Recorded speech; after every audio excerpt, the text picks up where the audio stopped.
जी बिस्मिल्लाहिर्रहमानिर्रहीम। आज के लेक्चर में बेटे दो क्वेश्चंस हैं। पहला क्वेश्चन तो जो कल हमने मुकम्मल किया था, वो लॉन्ग क्वेश्चन हमारा कल मुकम्मल हो गया था कि सूबा सिंध और दरियाए सिंध बिलखुसूस दरियाए सिंध पर जो बिराज और डैम और नहरें बनी हुई हैं और उसके मुआवन दरिया ट्रिब्यूटरीज़, उस पर जो नहरें बनी हुई हैं और डैम बने हुए हैं वो कौन कौन से हैं, उसकी तफसीलात हमने कल पढ़ ली और आप उसका कल तक चार्ट बनाकर लाएंगे। आज आप उसका एक नक्शा भी मुझसे देख लीजिए। अब उसके बाद बेटे उसके आगे एक लॉन्ग क्वेश्चन है, पाकिस्तान की अहम फसलें, वो मैं बाद में पढ़ाता हूँ, मगर अहम फसलों और दरिया सिंध और मशरकी मावन दरिया, उसके दरमियान तीन छोटे छोटे टॉपिक्स हैं। वो शॉर्ट क्वेश्चन में आपसे पूछे जाएंगे, लॉन्ग में नहीं। वो है बेटे खैबर पख्तूनख्वा के अहम दरिया और बिराज कौन से हैं, सूबा बलूचिस्तान के अहम दरिया और बिराज कौन से हैं, और गिलगित बल्तिस्तान के कौन से हैं। तो बेटे बुक पर उसी तरह फिंगर टिप्स पे पहले ज़रा देखिए बेटे, सूबा खैबर पख्तूनख्वा डैम बेटे कितने हैं, टोटल हैं डैम 3। पहला डैम है बेटे वार्सिक डैम, बोलिए बेटे क्या नाम है जी, वार्सिक डैम। दूसरा कौन सा है बेटे, खानपुर डैम, ये तो आप लोगों में से कई लोगों ने देखा हुआ भी होगा।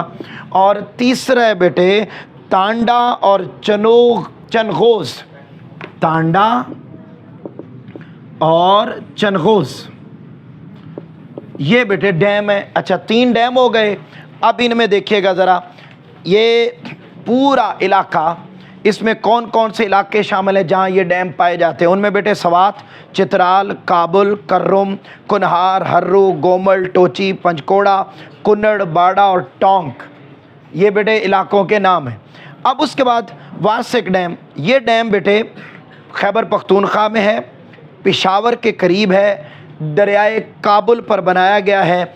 और इस डैम से एक फ़ायदा होता है, कौन सा फ़ायदा बेटे, ये पन बिजली यानी पानी के ज़रिए बिजली पैदा करने में मददगार साबित होता है। बोलिए बेटे वार्सिक डैम कहाँ पर वाक़, किस शहर के करीब है, पेशावर। ऊंचा बोलिए, किसके करीब, पेशावर के करीब है। और इस डैम से बेटे कौन सी बिजली बनाई जाती है, पन बिजली, बस इतनी बात।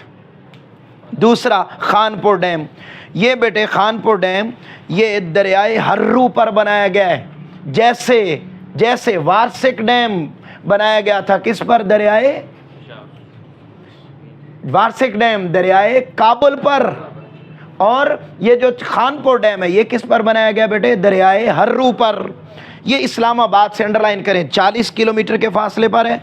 ये रावलपिंडी इस्लामाबाद को पानी देता है और KPK के इलाकों को, फसलों को पानी देता है। अगला टांडा और चनगोस, ये भी बेटे एक छोटा सा बांध है, ज़िला कोहाट, पाकिस्तान के सूबे खैबर पख्तूनख्वा में टांडा झील पर वाक़ है।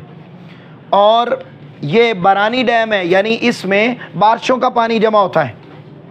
बोलिए कौन सा, अच्छा खैबर पख्तूनख्वा में गांव है लतिम्बर गांव, ज़िला कर्क, वहाँ वाक़ है। ये बेटे पानी की ज़रूरत तो पूरा करता है और इससे चलने वाली जो नहरें थी वो बंद हो चुकी हैं, लेकिन इसकी बहाली का काम हो रहा है। ये इतना ज़्यादा फ़ायदेमंद नहीं है, बहरहाल करीबी इलाकों को ये पानी मुहैया कर रहा है। तो बेटे इधर देखो, मुझे बताओ वार्सिक डैम दरियाए काबुल पर, ठीक हो गया, क्या बनता है इससे, पन बिजली। खानपुर डैम इस्लामाबाद से कितने किलोमीटर, और पानी किस किस शहर को देता है, रावलपिंडी और इस्लाम। बेटे तांडा और चनगोस ये कहाँ मौजूद है, कोहाट में। और ये इस पे निकलने वाली नहरें वो बंद हो चुकी हैं, उसकी तामीर और तरक्की का काम हो रहा है। ये किस गांव के करीब है, लतिम्बर गांव, बोलो कौन सा गांव, इतनी सी बात। आगे बेटे सूबा बलूचिस्तान। अब सूबा बलूचिस्तान में इलाके कौन कौन से शामिल हैं, गोमल, दश्त, जोब, हब, केच और हंगूल। अब इसमें 2 डैम हैं बलूचिस्तान में, एक बेटे कौन सा डैम है, हब डैम, और दूसरा डैम कौन सा है जी, बोलो बेटे मीरानी डैम। अब ये 2 डैम हैं और इन दोनों डैमों पर से नहरें निकलती हैं और ये किस किस इलाकों को पानी देते हैं। पहला डैम हब डैम, ये बेटे कराची से, अंडरलाइन करें, 56 किलोमीटर दूर। ये सिर्फ ऐसा डैम है कि जहां पर लोग टूरिज्म के लिए भी आते हैं। नहर निकाली गई है जो आगे जो जाकर दो हिस्सों में तकसीम होकर, एक नहर सूबा बलूचिस्तान के ज़िला लसबेला को पानी देती है और दूसरी नहर किसको पानी देती है? कराची। बताओ हब डैम कितने किलोमीटर दूर है कराची से? 56 किलोमीटर। ये टूरिस्ट पॉइंट है टूरिज्म के लिए। और इससे कितनी नहर निकलती हैं? एक निकलती, एक है, वो आगे जाके दो में तकसीम हो जाती है और उसका एक हिस्सा लसबेला को पानी देता है और एक हिस्सा कराची। आगे बेटा मिरासी डैम नहीं बल्कि मिरानी डैम। जी मिरानी डैम जो है ये बेटा बलूचिस्तान के ज़िला केच में तुर्बत से, अंडरलाइन करें, 43 किलोमीटर के दूर फासले पर है और ये डैम हज़ारों एकड़ ज़मीन को जो पानी देता है। अगला बेटे गिलगित बल्तिस्तान, आखिरी पॉइंट। अब इसमें कहता है जी ये ग्लेशियर्स की सरजमीन है। बोलिए किसकी सरजमीन है? ग्लेशियर्स की सरजमीन है और दरिया सिंध सबसे पहले गिलगित बल्तिस्तान में दाखिल होता है। और ये कौन सा है जी? शिवक, शिगर, गिलगित, इस्तवर, हुंजा और हिस्पर, ये वो इलाके हैं वगैरह गिलगित बल्तिस्तान के अहम दरिया हैं। बोलो दरियाओं के नाम अंडरलाइन करें, शॉर्ट क्वेश्चन, और बताइए कौन कौन से अहम दरिया हैं बेटा? शिगर, गिलगित, इस्तवर, हुंजा और हिस्पर। फिर गिलगित बल्तिस्तान में सतपारा डैम है, उस डैम से बेटे नहरें निकाली गई हैं और वो मुख्तलिफ इलाकों को पानी मुहैया करता है। तो ये बड़ा सादा सा पॉइंट है, छोटा सा पॉइंट है जिसको हमने लेक्चर के पहले हिस्से में मुकम्मल किया है। हमारे पास 7 मिनट है और हम अगले 7 मिनट में पाकिस्तान की अहम फसलें वो कौन कौन सी हैं। तो बेटे मारूफ फसलें याद रख लें, ये रीडिंग से ताल्लुक़ रखता है पॉइंट, कोई इतनी बड़ी लंबी चौड़ी बात नहीं है, बड़ा सादा सा पॉइंट है। जितनी भी फसलें हैं, लाइक बेटे पहली कौन सी लिखी हुई है? बोलिए गंदम, वीट। दूसरी कौन सी लिखी है? चावल, राइस। तीसरी कौन सी लिखी है जी? कॉटन, कपास। और चौथी कौन सी लिखी है? गन्ना, शुगर केन। और पांचवी कौन सी है? मकई, मैज़। अच्छा, अब जो फसलें हैं ना बेटे, हर पॉइंट में 3 हेडिंग्स आएंगी, कहीं में 2 आएंगी। लाइक पहली हेडिंग होगी इंट्रोडक्शन, वो फसल कब काश्त होती है, कौन सी फसल है, कैसी फसल।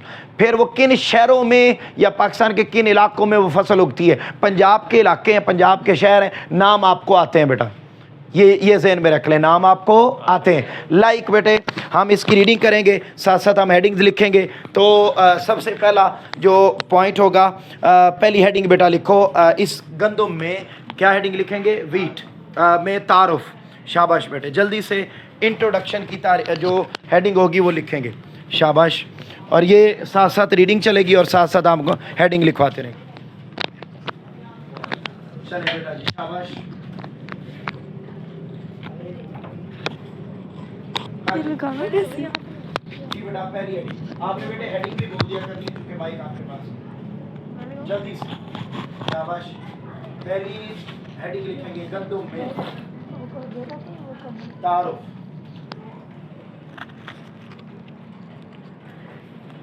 हाँ जी, इंट्रोडक्शन, तारुफ। ये पाकिस्तान की बड़ी अहम ग़िज़ाई फसल है जो मुल्क के चारों सूबों में काश्त की जाती है। शाबाश। यहाँ लिखेंगे बेटा कुल पैदावार, टोटल प्रोडक्शन। हेडिंग भी बोल दीजिएगा, आपने हेडिंग भी बोलनी है जी।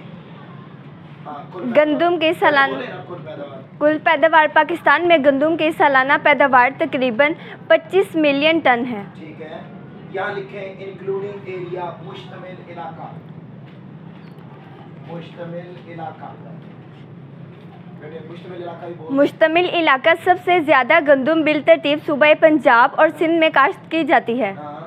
सूबे पंजाब में मुल्तान, खानेवाल, साहिवाल, वहारी, फैसलाबाद, टोबा टेक, सिंध, सरगोदा, मुजफ्फरगढ़, जंग, बहावलपुर और डेरा गाजी खान। सूबे सिंध में सखर, हैदराबाद, नवाबशाह और खैबरपुर। सूबे खैबर पख्तूनख्वा में डेरा इस्माइल खान, पेशावर, बन्नू, चारसुद्दा और मुर्दान, जबकि सूबे बलूचिस्तान में नसीराबाद, हिजरुल लोरा लाई और कल्लात वगैरह पाकिस्तान में गंदम की पैदावार के अहम इलाके हैं। शाबाश। अगला बेटे चावल। अब चावल में भी उसी तरह पहली हेडिंग क्या आ जाएगी? तारुफ, इंट्रोडक्शन। जी बेटा लिखें जी। चावल पाकिस्तान की दूसरी अहम ग़िज़ाई फसल है जो ग़िज़ाई ज़रूरियात के अलावा ज़र मुबादला कमाने का एक अहम ज़रिया है। शाबाश। यहाँ पर आपने लिखना है बेटे कुल पैदावार। जी बोलिए बेटे। कुल पैदावार 2019 से 2020 में चावल का ज़ेरे काश्त रुकबा तकरीबन 30 मिलियन एकड़ था, जिससे 74 लाख टन से ज़ायद पैदावार हासिल हुई, जबकि फ़ी एकड़ पैदावार 2450 किलोग्राम से कम रही, जो दुनिया के बेशतर तरक्की याफ्ता मुमालिक से बहुत ज़्यादा कम है। शाबाश। आगे बेटे मुश्तमिल इलाका, इंक्लूडिंग एरिया। आगे बेटे वही मारूफ शहर है जो आपने पढ़ लिए हैं, जो आपने जान लिए हैं। उसके बाद बेटे आगे आ जाए कपास। जी कपास कपास में भी बेटे पहली हेडिंग आप लिखेंगे कुल पैदावार। पहली हेडिंग आ जाएगी कुल पैदावार। जी बोलिए बेटा। कुल पैदावार 2019 से 2020 में पाकिस्तान में कपास का ज़ेरे काश्त रुकबा 25,27,000 एकड़ था, जिससे पैदावार का तखमीना 92 लाख घंटे लगाया गया। ठीक है, यहाँ लिखेंगे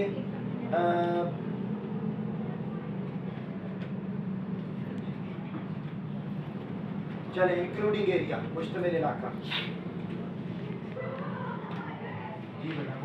मुश्तमिल इलाका पाकिस्तान में कपास की काश्त सूबे पंजाब और सिंध के नहरी आबपाश इलाकों में होती है। सूबे खैबर पख्तूनख्वा और बलूचिस्तान में इसकी काश्त बहुत थोड़े रुकबा पर होती है। शाबाश। यहाँ लिखेंगे सूबा पंजाब। सूबा पंजाब। जी बेटे बोले। सूबे पंजाब में वसती और जनूबी पंजाब का इलाका कपास के लिए बड़ा मशहूर है, जबकि सिंध के इजला हैदराबाद सूबा सिंध। जी बेटा। सूबे सिंध, जबकि सिंध के इजला हैदराबाद, बदीन, सखर, ठट्ठा, नवाबशाह, नौशहरा, फरोज, गोची और थरपाड़ कपास की पैदावार में अहम किरदार अदा करते हैं। सूबा खैबर पख्तूनख्वा। सूबा खैबर पख्तूनख्वा। जी सूबे खैबर पख्तूनख्वा में बनू और डेरा इस्माइल खान, जबकि बलूचिस्तान में जफराबाद, नसीराबाद और किलात डिवीज़न के नहरी इलाकों में कपास काश्त की जाती है।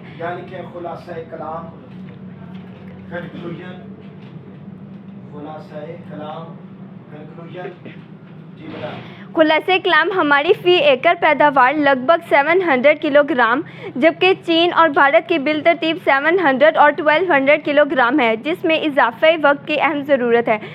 पाकिस्तान कपास और उससे बनी मसनूआत की बरामद से हर साल अरबों रुपए का ज़र मुबादला कमाता है। शाबाश। अब यहाँ हम देखते हैं बेटा गन्ना, शुगर केन। सबसे पहले गन्ना, पहली लाइन बेटे वही क्या लिखेंगे? इंक्लूडिंग एरिया, सॉरी तारुफ, इंट्रोडक्शन। जी बेटा बोलिए। तारुफ। इससे सफ़ेद चीनी, गुड़ और शक्कर तैयार की जाती है। पाकिस्तान में हर साल औसतन 1 मिलियन एकड़ रकबे पर गन्ना काश्त किया जाता है। ठीक है, यहाँ लिखेंगे बेटा कुल पैदावार।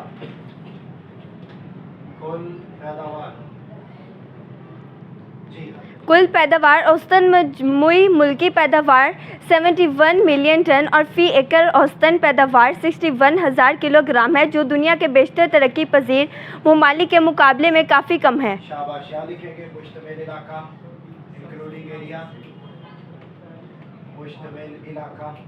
जी मुश्तमिल इलाका सूबे पंजाब और सिंध के नहरी आबपाशी वाले इलाकों के अलावा खैबर पख्तूनख्वा में डेरा इस्माइल खान, पेशावर, मर्दान और चारसदा में उसकी काश्त की जाती है।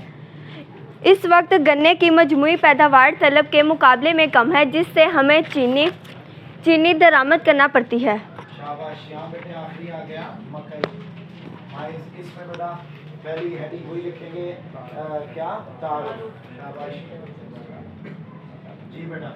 तारुफ मकई खरीफ की एक अहम फसल है जिसे ग़िज़ाई मकासद और जानवरों के लिए चारे के तौर पर इस्तेमाल किया जाता है। शाबाश, यहाँ लिखेंगे बेटा मुश्तमिल इलाका, मुश्तमिल इलाका इंक्लूडिंग एरिया। मुश्तमिल इलाका ये ज़्यादातर कोहिस्तान के दामनी इलाकों, पेशावर और मर्दान के मैदानी और पंजाब में पाकपतन शरीफ, साहिवाल, वहारी, फैसलाबाद, टोबर, टेक सिंह, सरगोदा, मुजफ्फरगढ़, जंग, बहावलपुर, डेरा गाजी खां और ओकारा के इलाकों में काश्त की जाती है। यहाँ लिखेंगे इस्तेमालात और इसको अंडरलाइन करना है, ये शॉर्ट क्वेश्चन है।